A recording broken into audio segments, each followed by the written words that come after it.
This will be our last educational seminar of the day, and certainly save the best for last. They're all good.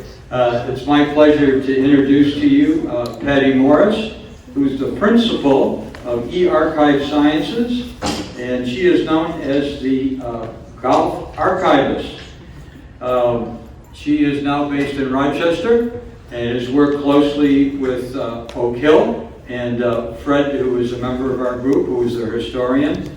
And Patty's background is in the pharmaceutical business, where we can only imagine the day after the COVID how important it is to keep records and to keep all that data stored and protected in a pristine manner. I guess it goes over and equates to what we're about here. So without further ado, a warm welcome for Patti Morris. Hi everybody, can you hear me? Everything okay? Yep. All right, good. So I'm going to get started. I have a little presentation to run through today, and it should give some time at the end for questions as well. Okay? Okay, so I'm a professional archivist, and it's something that I came to after working in retail management for 10 years, and then deciding I wanted to do something a little different. And I went to the library and pulled out a book. It was like the Encyclopedia of Careers, and I didn't even pass the A's, because I found an archivist, and I started reading about it, and I thought, well, that's really cool. I think I want to try that. So I ended up going back to grad school. I got my Master's of Library Science in Archives Administration, learning that that was a thing that you could actually do. I got that at SUNY Albany, University of Albany in New York. And I have now been managing records and archives for 30 years. So that's been a real focus of my life, and it's been I have a lot of passion for it. And I now have kind of this little emerging interest in segueing and moving that passion into the golf area and helping folks who are managing golf collections, particularly clubs, but also collectors as well. So a couple of things that are my specialty is that I really have a lot of focus on long-term preservation. And as was mentioned, I worked in pharmaceuticals for many years, and they have to keep records that come out of their research departments for a very long time to satisfy health authorities like the FDA. Sometimes it's life of the product plus another 30 years. So it can be 100 years or so. And then of course laboratory notebooks, the evidence of all of their scientific memory have to be preserved long term. And the interesting challenges that have happened over the 30 years is, of course, it was all written down in the past. And now it's not. And we still have to preserve things in digital format. And some of you might be facing some of those challenges, even with collections today, or even your own family collections of photos and things like that. So it's something that I really think is important to share. And I think my learnings, especially you'll see some of my fundamental learnings from grad school, they are things that I think can transition to collectors of anything, and in particular my interest of golf memorabilia.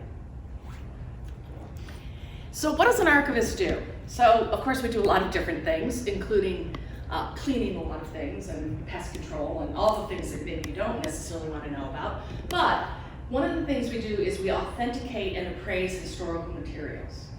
Now appraisal, everybody knows what that word means, right? Well, we do that work to make sure that what we're bringing into our archive is true and trusted and authentic. And I think that's something that's important for all collectors, whether it be laboratory notebooks for pharmaceuticals or golf clubs or whatever it is. And then you have to preserve and maintain them, right?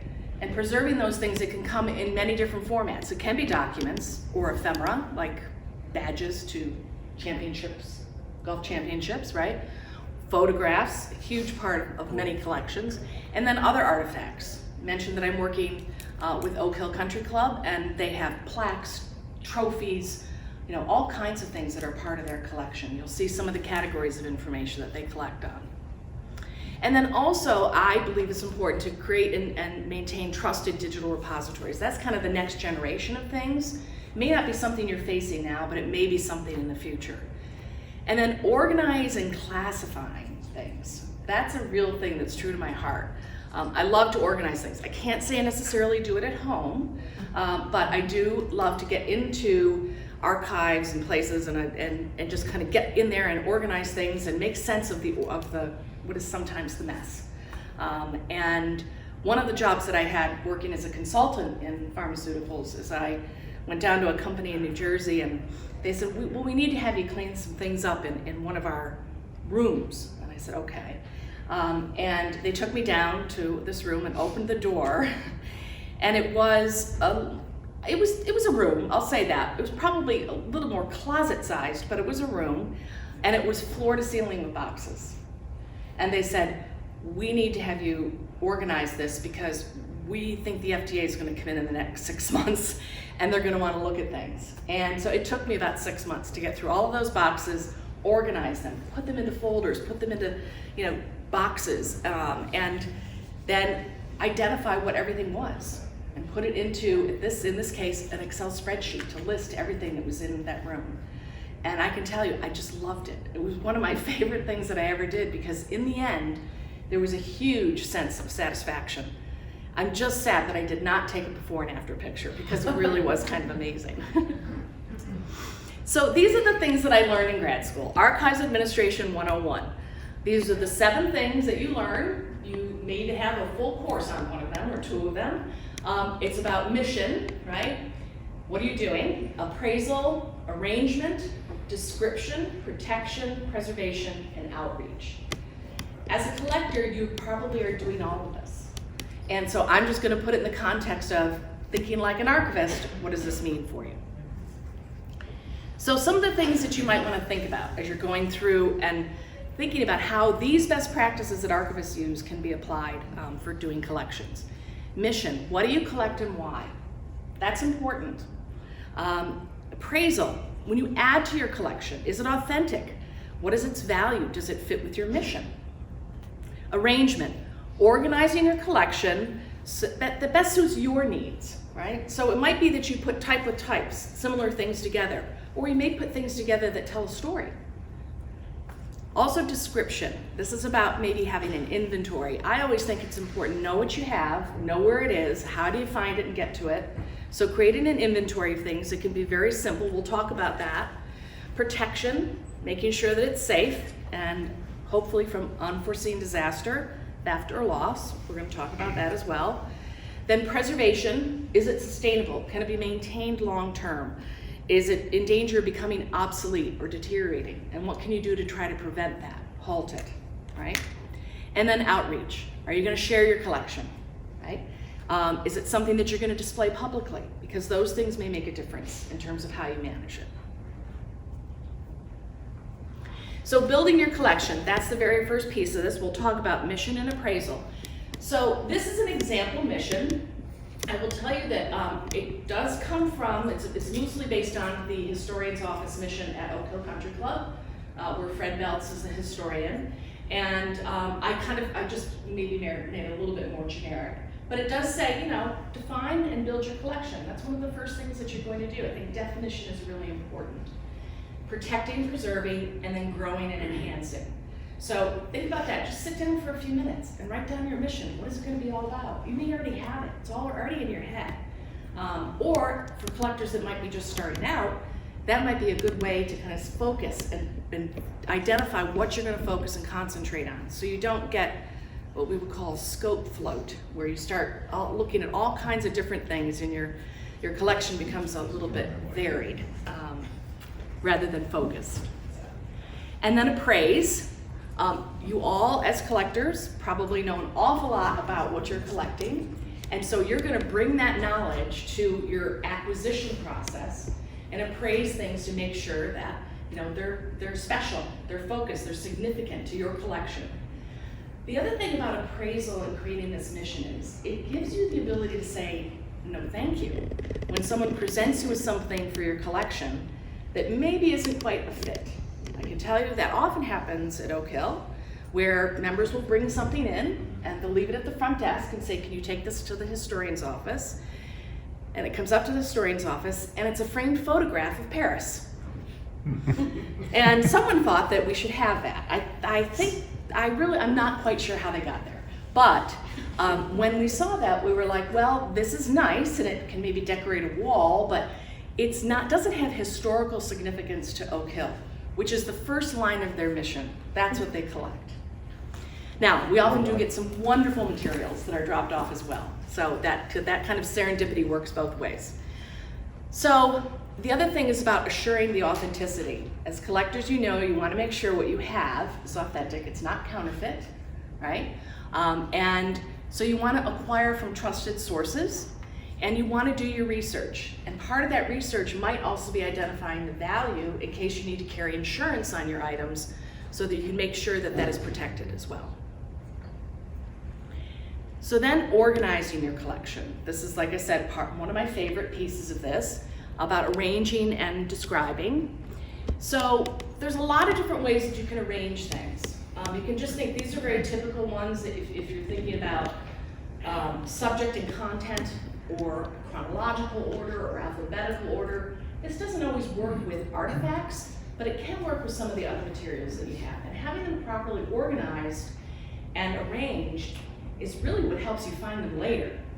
So I think that's one of the motivations, is to say, if I want to be able to find this easily, I'm going to make sure that it's arranged properly. You also want to make sure if there was something that you want to preserve about how it was ordered when you received it as part of your collection. And then also, how are you going to display it? To tell a story, to present a theme? So all of those things about arranging is going to be important. And then think about when you arrange things, what's important for you now, but what's going to be important for others later? Because someone else may acquire this collection in the future. And if how you've arranged things is intuitive, or it makes sense over time, it tells this very logical story, then that person will be able to inherit the collection, know a lot about it, find things, be able to present things and display things. And so it'll be helpful for that. And then there's description. So, and I know David Moore is in the audience. Ask him to raise his hand. He wrote an excellent article in your newsletter this summer. And one of the things he talked about was doing an inventory of your materials. And I think that's especially important. And as a matter of fact, that was how my work started with Oak Hill, is that they had a database that had been created by a member who had donated his time and created a database. And it was a record of 30,000 objects that they had in the archive, most of those being photographs, but a number of other things. And the database was, we'll just say, lost. But at some point, it became unmanageable. And then they changed IT vendors, and somebody had a backup of it. And in any case, we were able to get it back. So that's the good end of the story. I'm going to show you a little bit later, just in a few minutes, about that. But it really was an Excel spreadsheet when it first started. And then it started segueing into other things. So that it can be as easy as that, or just a word table. It can be handwritten. But just keeping track of what you have, I think, is very important. There are also systems. That was one of the things that we did at Oak Hills. We evaluated a number of different systems. And we actually chose CataLogIt, but Past Perfect is another system. But CataLogIt is really interesting because it was specifically made for collectors by a collector. So it has a really interesting history, and it's really a very simple web-based product. I'm going to give a little preview of it in a minute. And then also, when you are describing things, remember dates, remember names, remember places, add all of these things into your description. I've recently been working with my father on a project with our family archives. And it's amazing the number of photos that we look at and we're like, where was that? You know, just trying to remember it. And if you can't remember it now, you know, and you're a family member, nobody's going to remember it later on. And unfortunately at Oak Hill, we've come upon kind of a little stash of photographs, and we're just not sure what they are, because they might be duplicates, or they might be things that are unique. We just don't know. So it's important to stay ahead of that and make sure you're always describing things. And then, are there any standard terms you want to use, so that as other collectors are learning about your collection, they're going to understand that, because there's standard terms. And I was able to find some terms for golf balls. I mean, there's these 4 major types of golf balls, I understood, and then under modern, there's different types of golf balls. So that might be something that you would look at, we'd call a taxonomy, or a set of words that describe what your materials are. So at Oak Hill, like I mentioned, we were able to recover the database. Now Oak Hill uses these standard descriptive categories to define what is in their collection. So you can see we have something in every one of these categories. So it is absolutely, it's a very, very vast collection. I would say the majority of it is photographs. That's where you get those big numbers, that 30,000 number is photographs. But there are a number of other things that they collect as well. So this is CataLogIt. And what you're looking at are the thumbnails or the little pictures that have been entered into or loaded into CataLogIt by the curator. That's one of her roles, is she uploads things into CataLogIt. And each one of these is a record in CataLogIt that is about something that is in their archive, right? Now, it could just be a photograph, right? So this is a photograph of the Rochester District Golf Association Mid-Amateur Championship. And one of the things you'll notice is that we were identifying who's in the photo, right? The dates, all of those things are captured as part of making that new record in CataLogIt. So that's a photograph, and we've actually uploaded the file. So the file is in CataLogIt. In some cases, we do not have the file uploaded, but we have taken a photograph of something. Hang on one second. Who knows about the goat medallions? Okay, so this is actually, we do have some of the medallions. This is just a photograph of it to show that it's part of the collection and that it's described, right? And in some cases, there is no photograph because it's something that describes, in this case, this is the entry that we've made for the 1995 Ryder Cup match at Oak Hill. We've created one entry that includes a description of all the golf memorabilia that we have related to the Ryder Cup, and that's described here. So the curator goes in and identifies everything in that collection. That makes it part of that inventory to describe what we have. And it's all boxed together.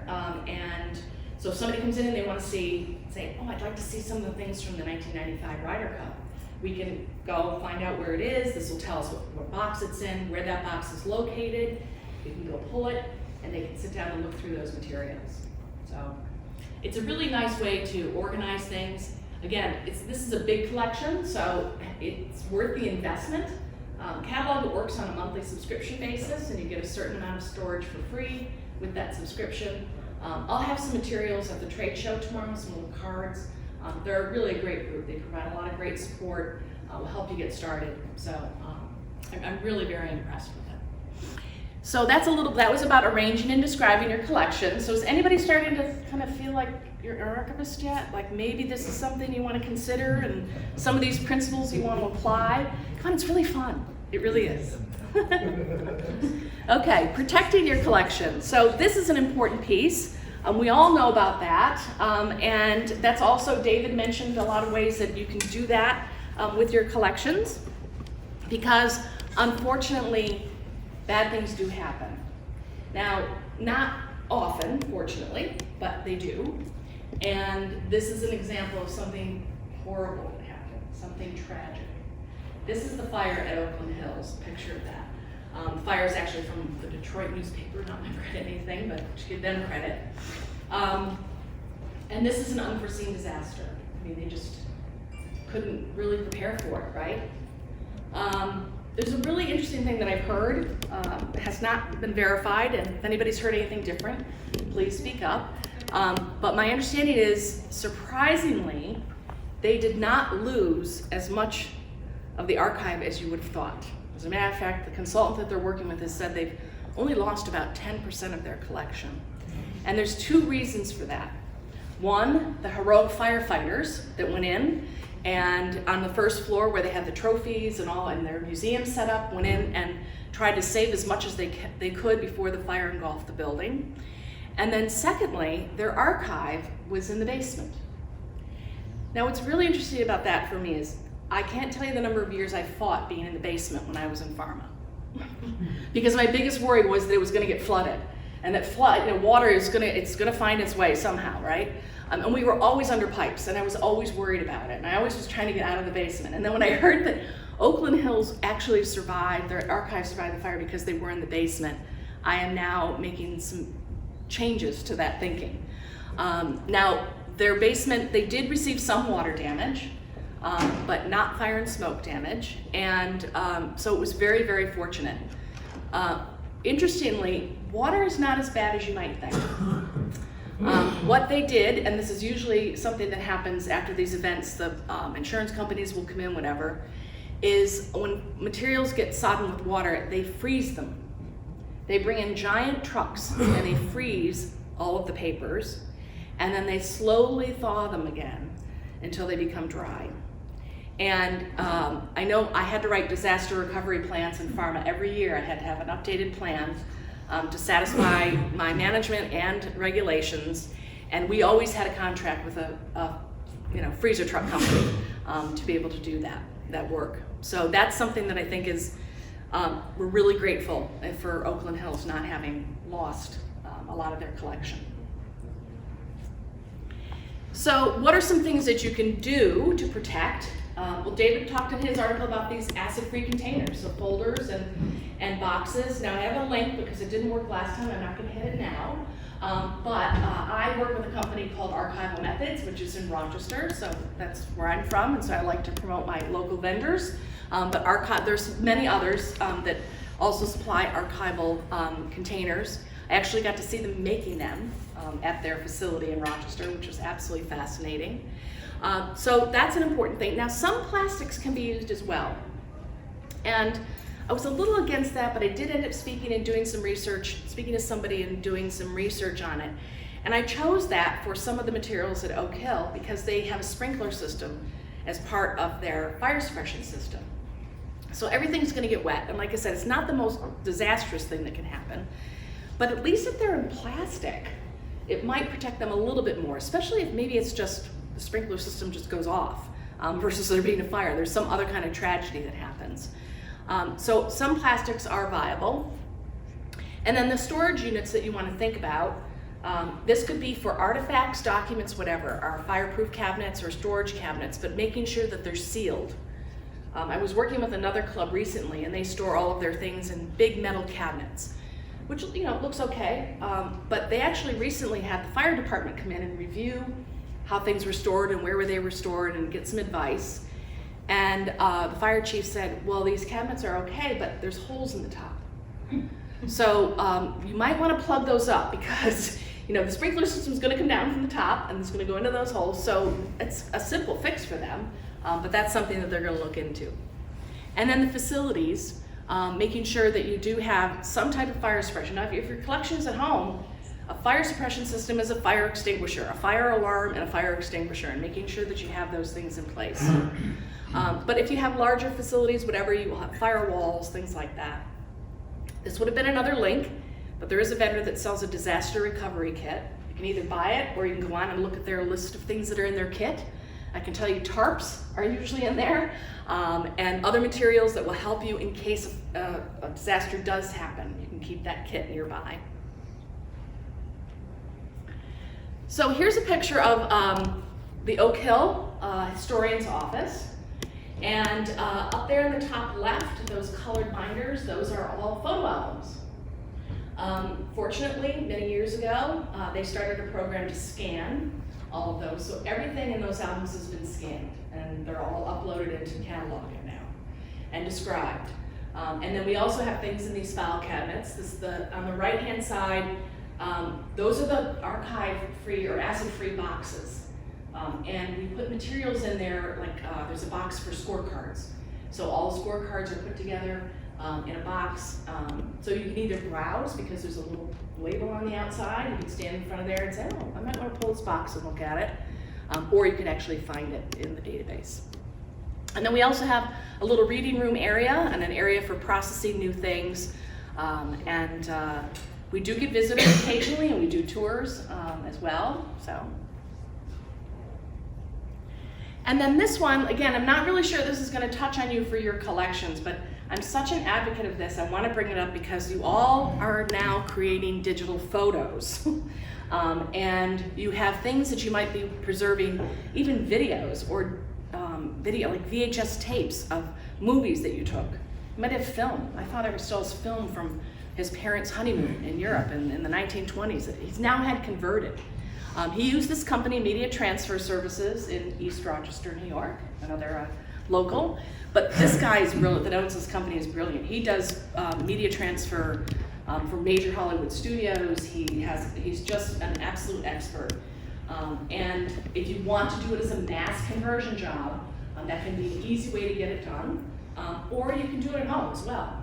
My suggestion to you as an archivist that is concerned about long-term preservation, make sure you put it into a format that's not going to go obsolete over time so that you can open it again, right? Still realizing you're going to need a computer to open it, and that's something going forward that we need to make sure we pay attention to. I did find a 5.5-inch floppy at Oak Hill the other day, and I threw it out. I mean, what are you going to do with it? At this point, I'd have to go to a museum to find a computer that has the slot to put it into. So that's a loss, unless they had already converted it, which I suspect they did. One of my very first jobs archiving was working for the Dudley Observatory in Albany, New York, which was one of the first observatories in the United States. And I went into one of the closets. There are many of them as an archivist. You learn to open doors. And it was piled full with boxes. And the first box I opened, I thought, oh, now we have a problem. It was punch cards. and this was in the 90s. So I mean, maybe we could have found a machine that we could have run the punch cards on. But that was masses and masses of data that had been collected that was now obsolete. There was no way to go back and get it again. And we do know, archivists have learned this in our training about digital preservation, is that NASA is missing a big gap of data for the same reason. The files went obsolete over time.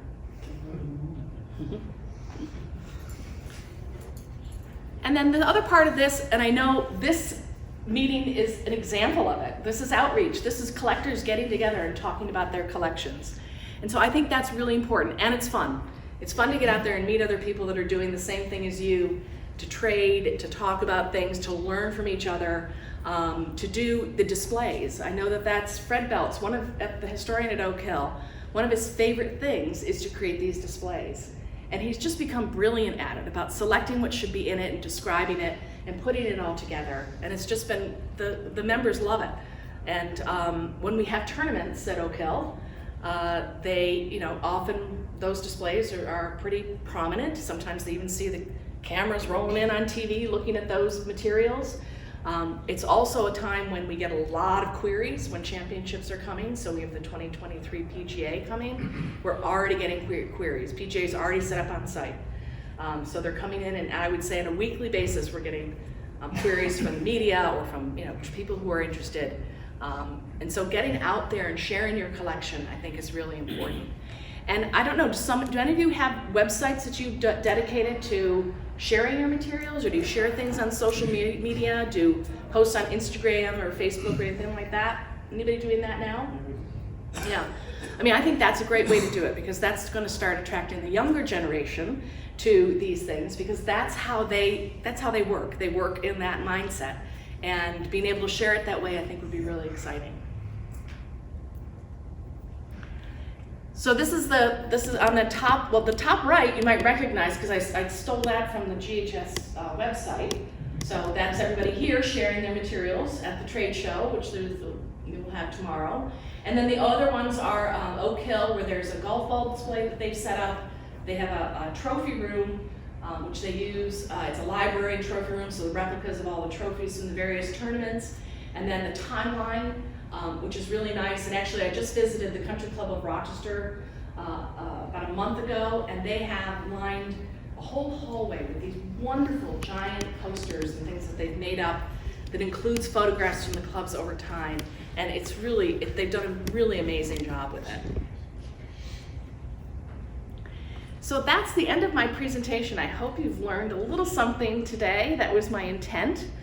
It was also to try to share my enthusiasm for applying these principles to, which I think are pretty simple if you take them down to their most basic, and applying that to how you're managing your things so that they can be properly organized, they can be protected, that they're going to be preserved over time, that legacy and that wonderful collection that you've built is going to be viable and accessible to everybody over time. And I think that's really important. And again, just trying to anticipate bad things might happen, so just be ready and think about, you don't like to think about it, but you have to think about it and be ready if that does happen. So any questions? Yeah. Yeah, I have some information for you rather than a question. Sure. You can easily buy a drive for floppies, either 3.5 or 5 1/4 that plugs into a USB port for Wow. a computer. So if you have old things that you want to get a copy of to a Yeah. new computer, you can easily do it. Oh, I wish the IT guy at Oak Hill knew that. So when I went to him with that, he was like, mm-mm. I'm gonna go back and tell him that. Yeah. I do have a question. Sure. I back up all my files, and like the floppy disk goes out, I had a hard drive just crashed. And I do know that digital files over time do deteriorate. So what is your advice for long-term Mm-hmm. storage? Are you talking about magnetic tape? Are you talking about a solid state? Or what Right. are you looking at? Well, I would say the safest thing you could do would be to work with a vendor who where you would upload things and they would do that technology watch for you. There is a company called Preservica. They do have a free product. It's not a lot of space, but they are used by major companies because they do the tech watch. So when you upload things, they automatically put it in a preservation format, like PDF, but they retain the original format and they have readers for thousands and thousands of file formats. So that's quite an advanced way of doing it. What I would say is pick a preservation format, PDF. If you can upload it into PDF, that's the best way to do it. But JPEG is a preservation format, TIFF is. So if you have things in those formats, and you know, there's standards written about those formats. So, but yeah, that's the best way to do it. And then use a trusted repository, right? Now, as long as you maintain your membership, Dropbox is a trusted repository because they have this elaborate redundancy system for backing up all of their servers and things like that. But you have to have a membership. So if you, at some point, something happens and your membership expires, you run that risk. Which is what I would also say, and I've done this with my dad, is that he stores things in Dropbox, and I have his username and his password, so that if anything happens to him, there's a legacy plan in our family for who will continue to be the family historian. So that's important as well, just to make sure that that's in place. Does that help? You don't like the cloud, do you? No, I mean, I do store everything in PDF and JPEG. Yeah. Because I've got a large inventory of primarily paper. Right. But I do like to have backup files on hand. And Yep. Again, Well, I think longevity. Well, if it's a backup file, I mean, you can have it on an external drive, Yeah. right? Which I've done, and when I moved from Scotland, Mhm. I had thousands of photographs disappear. Right, yeah. So I want to know, again, from a deterioration standpoint, is solid tape, or what is? The safest medium is film. Because all you need is a light and a magnifying glass, right? So even though some states still do microfilm their records, there's not a lot of microfilm machines out there. Even some libraries, which have vast libraries of microfilm, don't have readers anymore. Right. However, there are companies who are doing some advanced work on preserving via film. There's a company in Norway that does that. And they preserve in film and then they store it in the Arctic. So these are for very, very sensitive and precious materials. But that was how some companies decide that if I need to keep something for hundreds and hundreds of years, that is the safest way. The next safest way, like I said, is I would, saving it to a vendor who has a redundancy system for backing up the storage of those files, or your own home system that has an automatic backup for storage. Magnetic does have deterioration, CDs have deterioration, but Oftentimes, if you have not saved it in a preservation format, the risk of not being able to open it because you don't have the software is larger than the risk that you don't have the right hardware to open it. So those are some things to consider. It's not a simple question actually, but there are some ways around it. Yeah. Any other questions? Yeah. You know, I've heard people fretting about who knows if we'll be able to read this in 100 years, but I figure that, you know, this isn't like a thing where you have to have like a certain number of people that may be making phonographs or something like that. Basically, the technology exists to read PDFs and JPEGs, and I figure they'll be part of operating systems forever because it costs virtually nothing to put them in. Yes. Do I have that right? Yeah, you're right, and that's why you mentioned the two formats. You know, I mentioned a few others. Where some people get into trouble is they're more obscure formats, and if they don't convert them, then there is the chance that the software might not be available, you know, over time. But you're right, if you put them into those formats, the industry is going to continue to support those formats over time. So there is less risk if you do that. Absolutely. Any other questions? Yeah. What do you consider the life expectancy of a CD disc nowadays?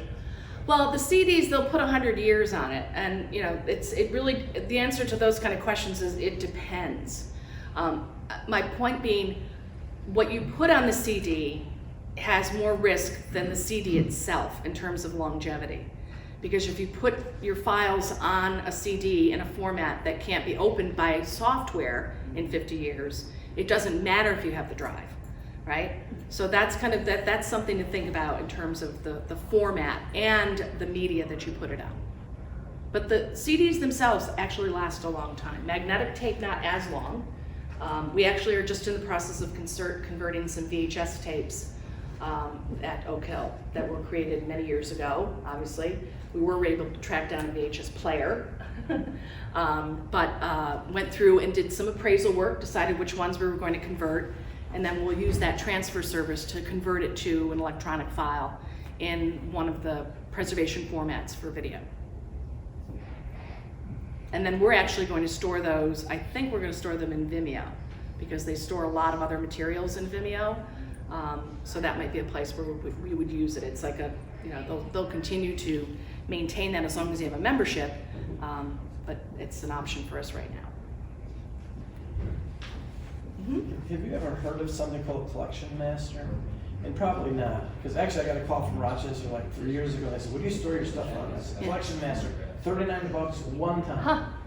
One time they sent me a CD, and it is the most incredible system I've ever seen. And then I couldn't find it, so I figured, and so I told them go to Collect It, because I said I couldn't find it.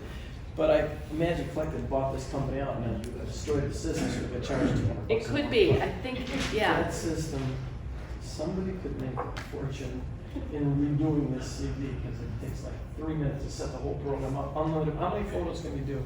Like 2 or 3, or is it unlimited in each category? We have not hit any limits whatsoever, and we're a very small collection. Because there are other programs. Yeah. There are other programs that do the same, but they don't have much Right. much Yeah. bandwidth, so to speak. Yeah, I think at Oak Hill we're using about 1/10 of the capability of the application actually. It really can be used for a lot of detail can be made about the collection. It'd be nice if somebody came out with something simpler. So.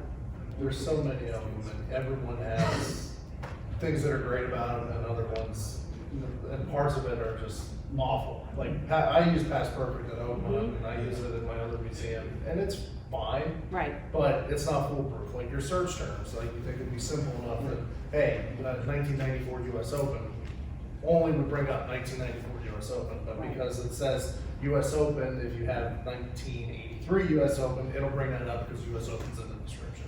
Yeah. And you know, you try to outsmart the machine, and the machine always wins. You know, that's what I've come to find with Past Perfect. Like, I really need to go back and redo all the search terms, because some of them are just useless at this point. You know. Yeah. Yeah, we looked at Past Perfect, and you're right, it has a lot of really good capabilities. Yeah. But search was one of the downfalls when we put it in a side-by-side comparison. Yeah. There's a few little tricks that you need to know with search, which would go back to my library school training about how to do those things. But and also remember, it's only as good as the index you've created about them. So if you haven't put US Open as a descriptor for that item, you're not going to find it. But CataLogIt does full text, so anything that you put into the description, it'll find it. So, any other questions? Yes. Yeah, has the Oakland Hills fire, what do I want to say this, initiated other clubs, how they're arranging their archive material and stuff like that?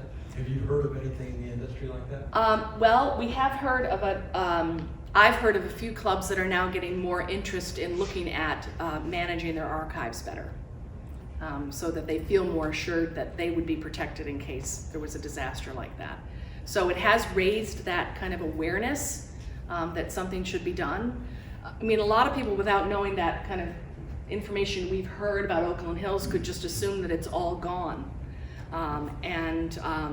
You know, fortunately it's not, but it does get the attention of people. I can tell you that, you know, even at Oak Hill, it brought some positive reinforcement to the historian's office after that happened, when we could say that we feel that we're adequately protected. There could be some things that we could do, and if anybody knows anything about trying to go get money for things, you know, disasters unfortunately can help us with that.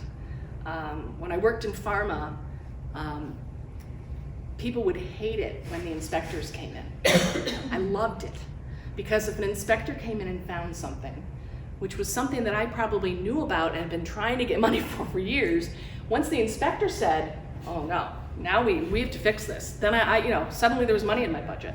So it's one of those unfortunate positive effects of disasters, that it can prompt action. Yeah. Well, I'm from Inverness Club in Toledo, so they have the history of all the Opens, PGAs, so on and so forth. But they have this really, really old clubhouse. So how do you retrofit and replan when they've remodeled areas in the clubhouse, so on and so forth?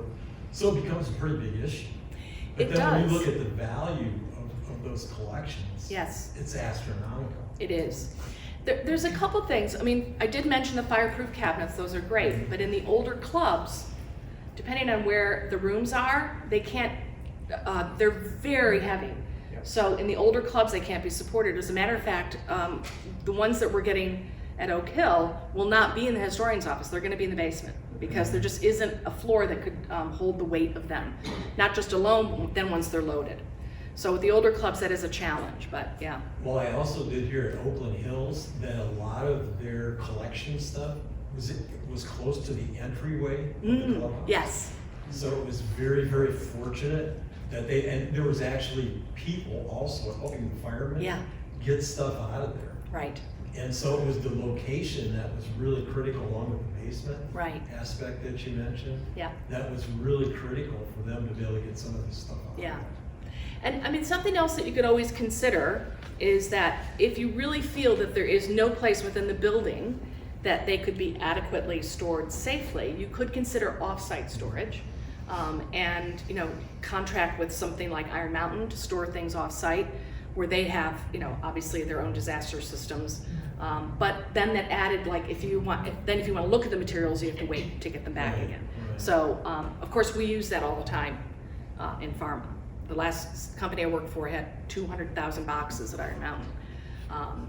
So you know, there was no way to store that stuff on site, so we had to use off site. Lawyers require it. Yeah, exactly.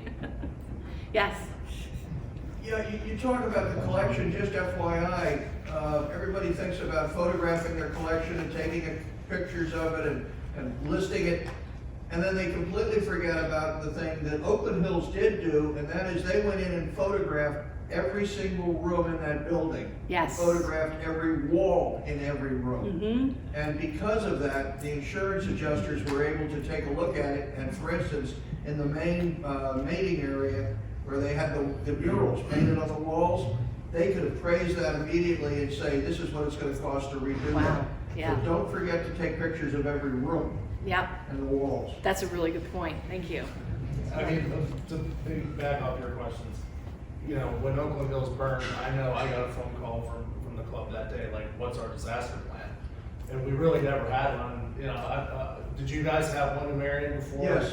You know, I mean, we started that day to get one in place. We did the same thing in Allegheny, when we identified where, if something were to happen like Oakland Hills again, what are the main things that we need to get out of the building that we cannot replace, you know? The tournament trophies can be replaced, but, you know, for example, at Oakland Hills, Walter Hagen's golf bag, when he was the pro there, they lost that, sort of thing. So what we did was we went in and looked at like, okay, what could we not afford to lose? If, you know, come hell or high water, if we can get in the building to get something out, what were we looking to get out? Right. And then the biggest thing was, you know, you guys talked about storage, is identifying the parts of the clubhouse that are the least susceptible to fire. So with Allegheny, what we're looking at, even with our displays at this point, is putting them in places where fire is not nearly as detrimental as it is in other parts. So we have a 120-year-old clubhouse, and what we're looking to do is store our collection as best we can in an area, not in the center of the structure, on one of the fringes of the structure. Right. And where we're looking is one of the newest parts of the structure. Yeah.